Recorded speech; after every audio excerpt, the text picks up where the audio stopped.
Something is coming our way. Be ready.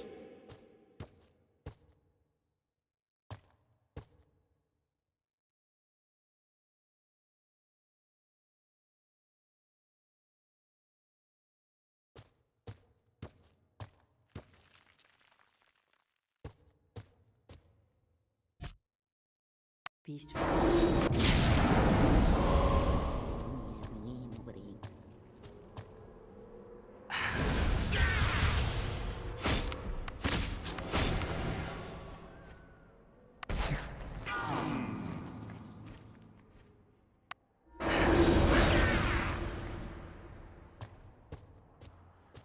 Oh, I don't feel so good.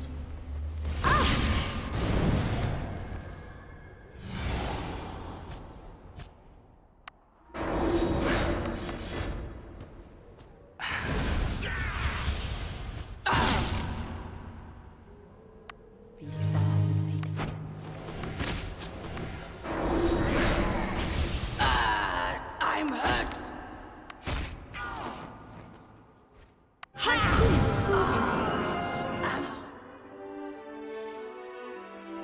Manasa, why have you abandoned me? All that I did was in your name. The battle was over. Erebos, the master of assassins, had been slain, and with him ended his terrible legacy, the last of those tainted by the Elder Wars.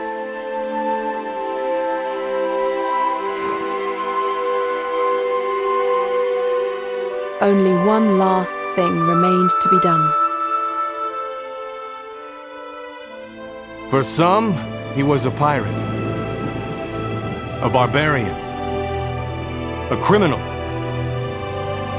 He was all of these things, but yet he was so much more.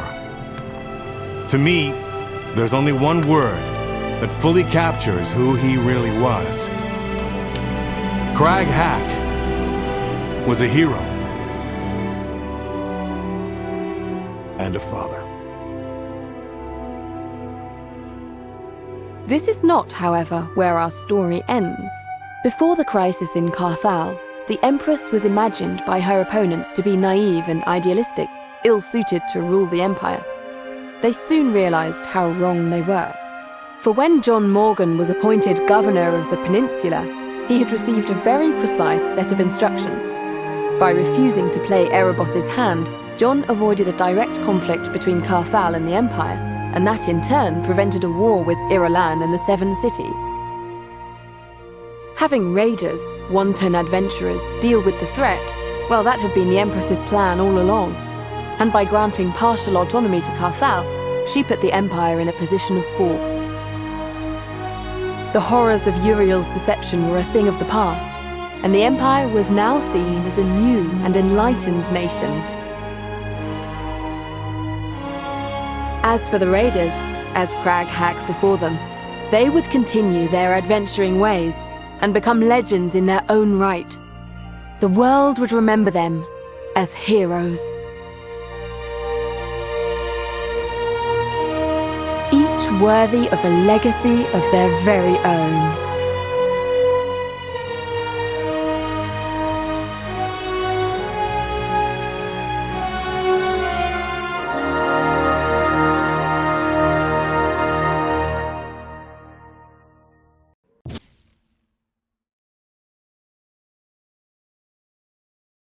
True to their promise, the raiders brought Owen's ashes to Ker-Thal's Chapel of Elrath, so that he could finally rest in the city of his birth.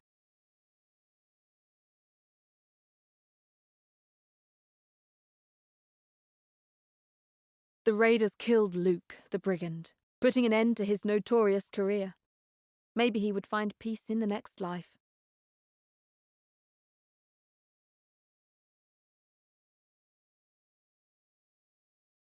Ripley was a brute and a murderer. He deserved to die.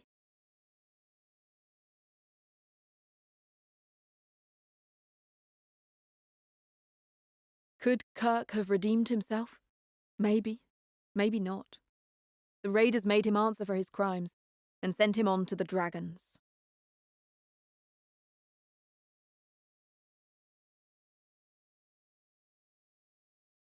The ancient Shantiris built their elemental forges to imbue their greatest warriors with the powers of the dragon gods. For the first time in centuries, in the heart of the Forge of Spring, the 6 dragons chose new champions.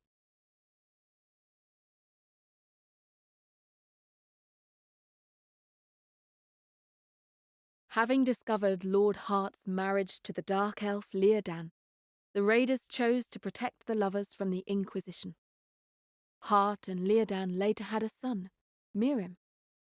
Something tells me he's destined for great things.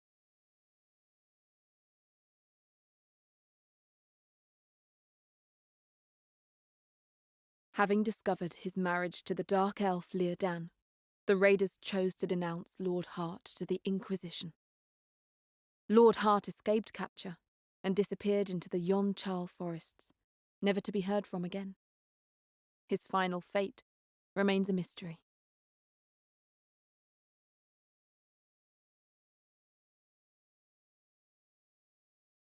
His bestiary completed, the strange man known as Jasad Atqua left the peninsula.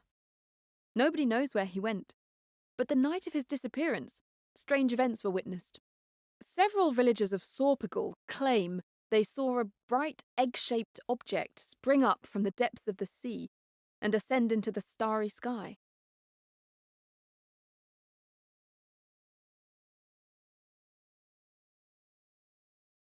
While the raiders were not able to save the knight Mombar from his madness, they did fulfill his dying wish by finding his long-lost daughter, Rosalie.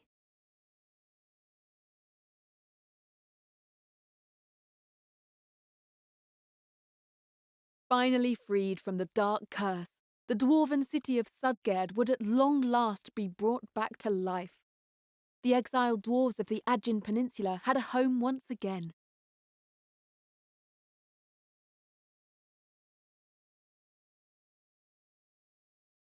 Thanks to the information contained in the ancient spellbook known as the Gorada Rael, Tieru was able to track down the demon Ergol and make him answer for his war crimes. But that's a story for another time.